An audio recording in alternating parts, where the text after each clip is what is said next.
Luis Roberto রামিরেজের বয়স মাত্র 10 বছর, কিন্তু তার বুদ্ধিমত্তা খ্যাতিমান বিজ্ঞানী আইনস্টাইনের সমান।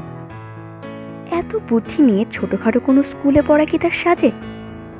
সঙ্গত কারণেই আগামী শিক্ষাবর্ষে হার্ভার্ড বিশ্ববিদ্যালয়ের ফলিত পদার্থবিজ্ঞান বিষয়ে পড়তে যাচ্ছে এই বিস্ময় বালক। আপনারা দেখছেন ফ্রিকি নিউজ। ভিডিওটি ভালো লাগলে লাইক করুন এবং এই সম্পর্কে আপনাদের মতামত অবশ্যই আমাদেরকে কমেন্ট করে জানাবেন। আর ফ্রিকি নিউজ চ্যানেলটি সাবস্ক্রাইব করতে ভুলবেন না।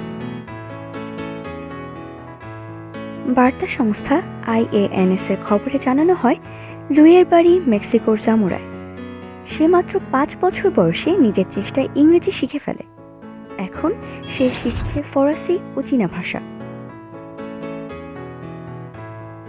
2 বছর আগে তার বুদ্ধিমত্তার বিস্ময়কর পর্যায়টি তার বাবা মায়ের নজরে পড়ে।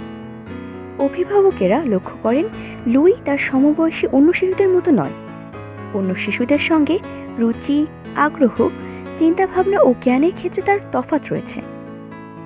পরীক্ষা করে দেখা গেছে তার বুদ্ধিমত্তার পর্যায় বা আইকিউ লেভেল 152 থেকে 160-এর কোঠায়। এটা পদার্থবিজ্ঞানের মহাবিস্ময় আইনস্টাইনের বুদ্ধিমত্তার পর্যায়ের। ভবিষ্যৎ লক্ষ্য সম্পর্কে লুই বলেছে, আমার স্বপ্ন একটি কোম্পানি প্রতিষ্ঠা করে নিজের উদ্ভাবিত জিনিস বিক্রি করা। তার বাবা রবার্তো রামিরেজ জানান, ছেলের অসাধারণ বুদ্ধিমত্তা দেখে তারা বেশ গর্বিত। এটা তাদের জন্য একটা বড় দায়িত্বও বটে।